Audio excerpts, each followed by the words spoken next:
Hello everyone, myself Nagargoje Dnyanoba Kerwa, Signet Public School New Narhe Pune.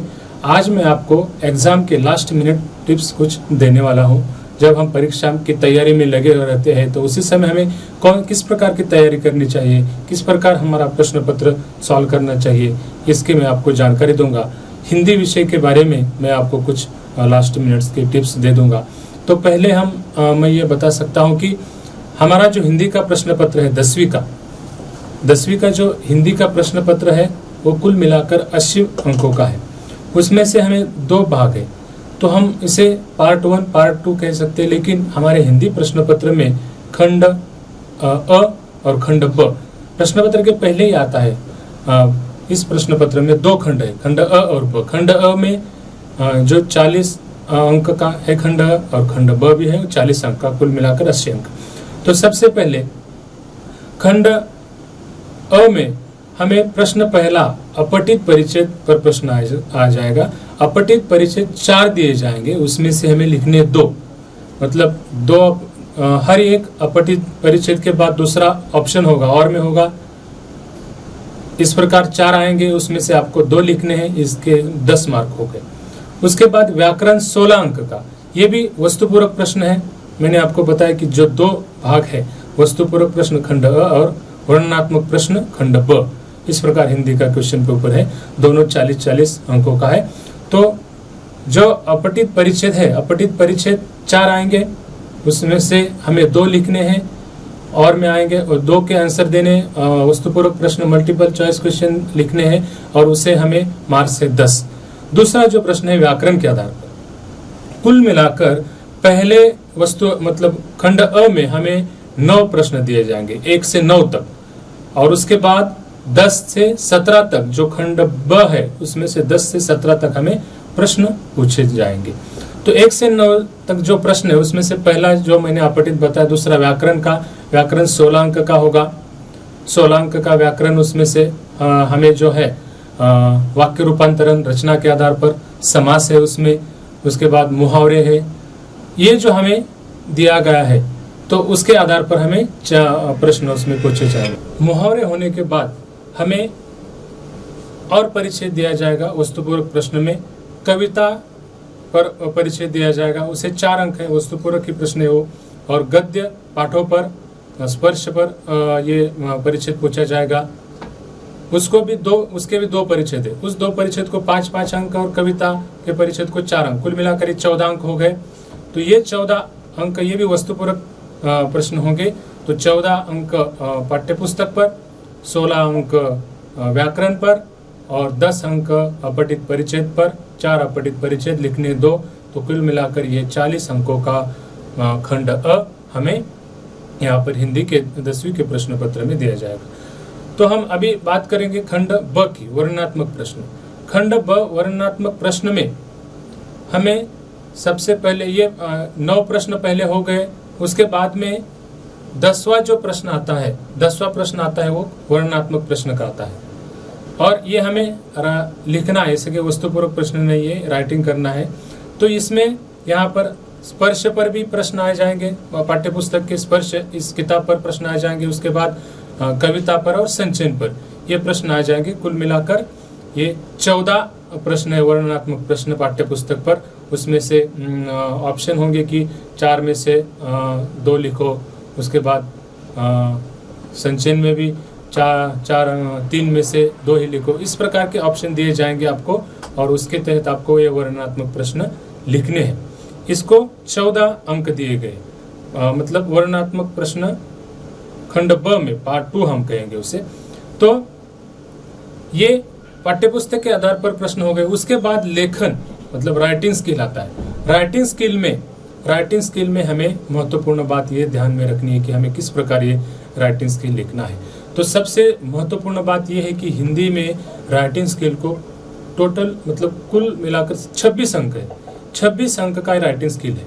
उसमें से अनुच्छेद लेखन, प्रश्न 13वां है अनुच्छेद लेखन का, प्रश्न 14वां है पत्र लेखन का, प्रश्न 15वां है सूचना लेखन का, प्रश्न 16वां है विज्ञापन लेखन का, और प्रश्न 17वां है लघु कथा लेखन का। तो इस प्रकार की ये प्रश्न है। तो ये मैं बताता हूँ कि पहले लेखन में कुल मिलाकर 26 अंक है।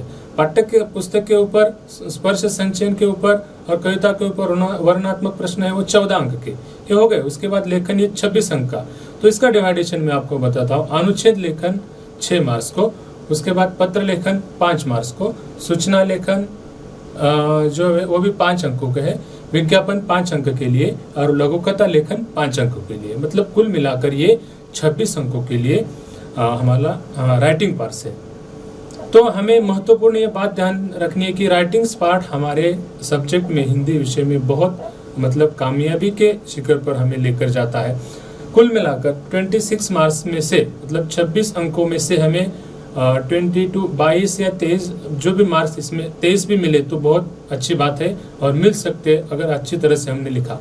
अनुच्छेद लेखन जिस प्रकार उन्होंने, अनुच्छेद लेखन में यहाँ पर 3 अनुच्छेद दिए जाएंगे, उसमें से सिर्फ आपको 1 लिखना है। ऑप्शन दिए हैं, 2 ऑप्शन है उसमें, तो उसमें से सिर्फ 1 लिखना है। पत्र लेखन में भी 2 ऑप्शन है। अनुच्छेद में 3 ऑप्शन, पत्र लेखन में 2 ऑप्शन, उसमें से 1 लिखना। सूचना लेखन में भी 2 ऑप्शन, उसमें से 1 लिखना। विज्ञापन में भी 2 ऑप्शन, उसमें से 1 लिखना। और लघुकथा लेखन में भी 2 ऑप्शन, उसमें से 1 लिखना। अनुच्छेद लेखन छोड़कर ये सिर्फ 6 अंकों के लिए है। पत्र लेखन, सूचना लेखन, विज्ञापन, लघुकथा लेखन ये 5-5 अंकों के लिए है। तो इस प्रकार हमें पूरे इसमें 26 अंक है।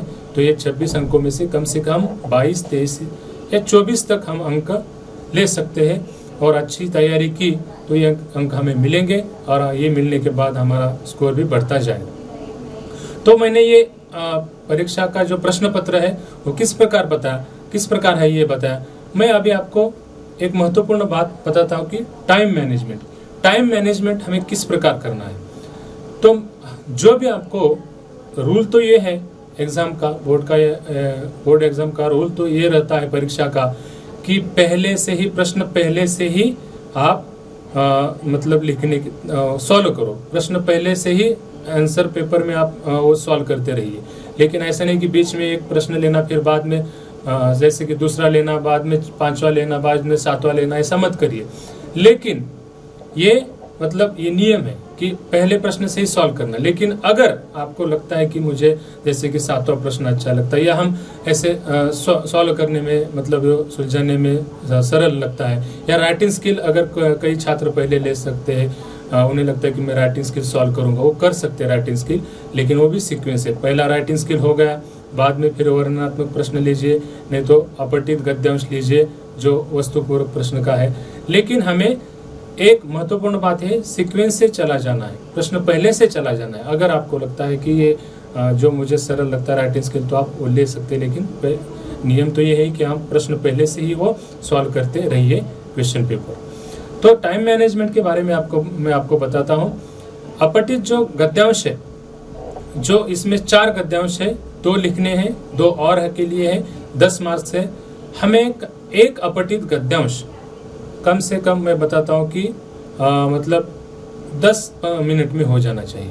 तो इसे 20 मिनट चले गए। उसके बाद जो 16 अंक का है व्याकरण, उसको भी 10 मिनट हम दे दे। और पाठ्य पुस्तक जो है उसमें 14 अंक का वो भी वस्तुपूर्वक है, उसे हम या 20 मिनट देंगे। तो कुल मिलाकर यहाँ पर 40 मिनट में हमारा पहला मतलब पार्ट 1 जो है या वस्तुपूर्वक प्रश्न है 40 अंकों का, वो 40 मिनट में होना चाहिए। इस प्रकार मैं टाइम मैनेजमेंट आपको बता दूं, ये 40 अंकों का 40 मिनट में। दूसरे हम बात करें पार्ट 2 मतलब खंड ब, हमारा जो है वर्णनात्मक प्रश्न में तो ये जो 14 मार्क्स का वर्णनात्मक प्रश्न है कम से कम हमें 50 मिनट में पूरा करना है। इसे 50 मिनट दिए मैंने। इसमें से जो स्पर्श के आधार पर जो प्रश्न है, कविता के आधार पर जो प्रश्न है और संचयन के आधार पर राइटिंग्स के प्रश्न है, इसे 50 मिनट में हम पूरा करें। तो अभी लेखन हम कितने समय में पूरा करें, मैं ये आपको बताता हूँ कि लेखन को हम कम से कम 1 तासिका और 20 मिनट में हम पूरा कर सकते, कम से कम 1 तासिका में पूरा कर सकते। जैसे कि अनुच्छेद लेखन है, अनुच्छेद लेखन को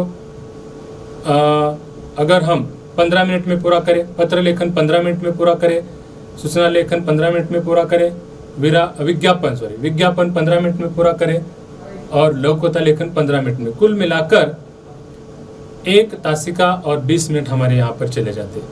तो पहले हमें वर्णनात्मक प्रश्न में हमने 40 मिनट दे दिए, उसके बाद ये पूरा खंड वस्तुपूर्वक प्रश्न हो गया, और उसके बाद वस्तुपूर्वक प्रश्न को हमने 40 अंक दे दिए।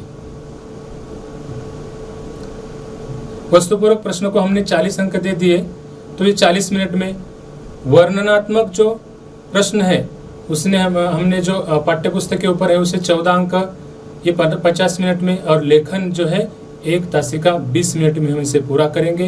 तो जो मैंने अभी बताया कि पार्ट 2 वर्णनात्मक प्रश्न है, उसे हमने 14 अंक का जो है उसे 50 मिनट दे दिए। लेखन को 1 तासिका 20 मिनट, उसमें मैंने अनुच्छेद पत्र 15-15 मिनट, सूचना लेखन ये सब बताया।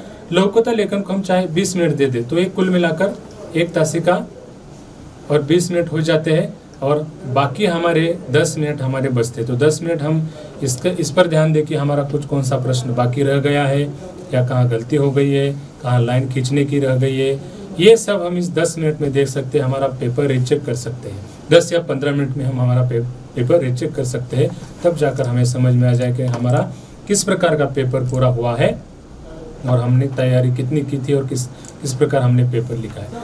अगर इस प्रकार हम मैनेजमेंट करते, टाइम मैनेजमेंट करते हैं, सब कुछ करते हैं प्रश्न के हिसाब से, जिस प्रकार का प्रश्न है उसके हिसाब से आप आंसर लिखते हैं। वर्णनात्मक प्रश्न के भी जो आंसर है उसी प्रकार जितने शब्दों में बताया है उसी प्रकार लिखेंगे। कम से कम सीमित शब्दों में लिखना है, ज़्यादा नहीं लिखना है। जितना शब्द बताया है उससे 5-6 शब्द ज़्यादा होंगे तो चलेगा, लेकिन सबसे बहुत ज़्यादा लिखना और दूसरों को टाइम नहीं, दूसरे प्रश्नों को फिर समय नहीं मिलना, ये होना नहीं चाहिए। तो कम से कम समय में हमें ये पेपर पूरा करना है। जिस प्रकार शब्द मर्यादा दी हुई है, अनुच्छेद लेखन की शब्द मर्यादा है, पत्र लेखन की है, सूचना लेखन की है, विज्ञापन की है, लौकिकता लेखन की, सभी की शब्द मर्यादा है। उसी प्रकार से हिसाब से आप ये प्रश्न पत्र सॉल्व कीजिएगा और इससे आपको अच्छे अंक इससे मिल जाते हैं। कि ज़्यादा लिखना नहीं है, समय हमें सीमित होता है, उसके हिसाब से जितना दिया है उतना लिखना। बहुत ज़्यादा लिखेंगे तो हमें समय दूसरे प्रश्न के लिए कम पड़ जाएगा, ये होना नहीं चाहिए। इसलिए हमें टाइम मैनेजमेंट करना बहुत ज़रूरी है। जिस प्रकार अभी मैंने बताया उसी प्रकार समय दीजिए अपने प्रश्न को, और घर में अगर अपने ये प्रश्न पत्र सॉल्व किया तो इस हिसाब से आपको समझ में आ जाएगा कि कौन से प्रश्न को कितना समय देना है और आपको अच्छे अंक मिल पाएंगे, ये मैं आपको बताता हूँ। धन्यवाद।